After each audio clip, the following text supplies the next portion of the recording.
Video 160, master memory layout.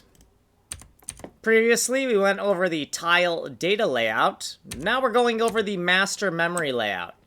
Pix 2048 stores a bitmap of 2048 by 2048 pixels.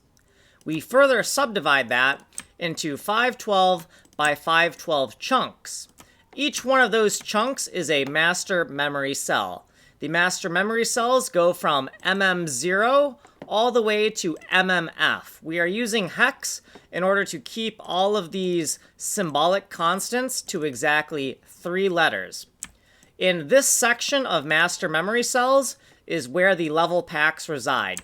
The central level pack here is the active level pack. This is where all simulations and gameplay occur. Here's a little chart explaining what's what. DTUFP stands for Don't Touch Until First Playable. We really want to focus on this stuff for now until we have something of substance.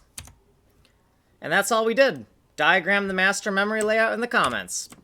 You have been here. If you want me to go into more detail, you can go here. This has been video 160. Like and subscribe.